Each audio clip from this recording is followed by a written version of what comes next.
Hello, Sandra in her happy place. This is a very short video, probably less than 5 minutes, even less.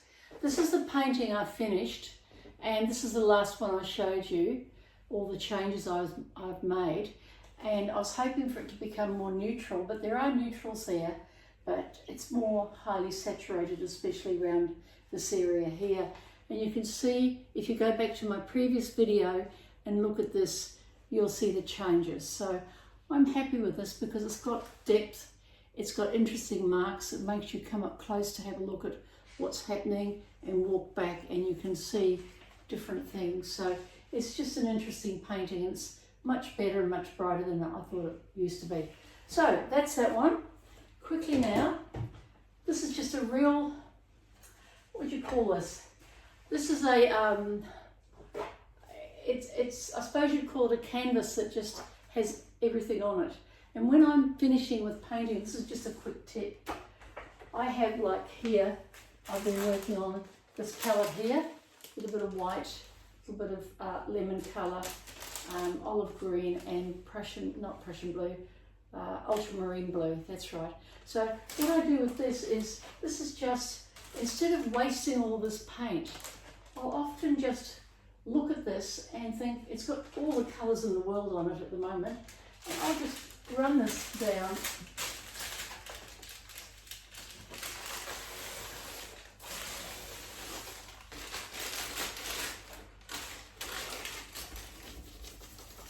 rub it through with my hands. There's really no right and no wrong way of doing this. It's just a matter of just getting that excess paint off your little palette that you've created, the paper. I use the paper a lot, as I mentioned to you, and I'll be talking about this.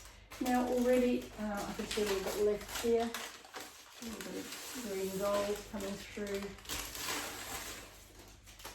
Wow, I could probably just put a little bit more up here. So the idea is not to waste your paint, but to just keep adding paint to the palette. And palette paint then goes across to an old canvas like this, which you can see changes happening before your eyes.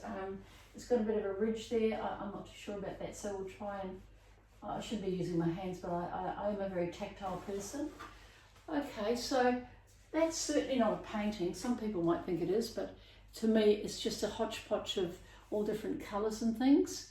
And that's just a couple of minutes showing you, don't waste anything. Never waste any paint. We don't want it going down into our water. We want to save our water holes and everything as much as we can.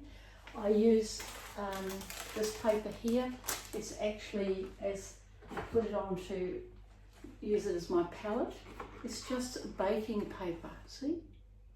And bought cheaply from the shops. You read that, baking paper.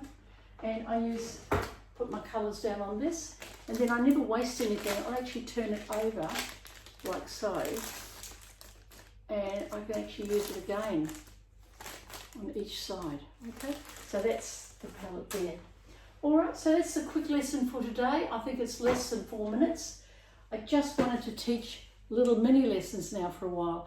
I'm also in the process of putting together a colour, I suppose you call it a module, together so you can work with beautiful colours.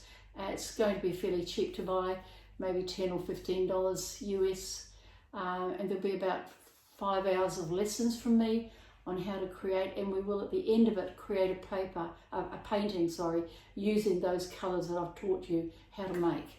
Okay, so that's me so far today. Thanks for watching. Bye.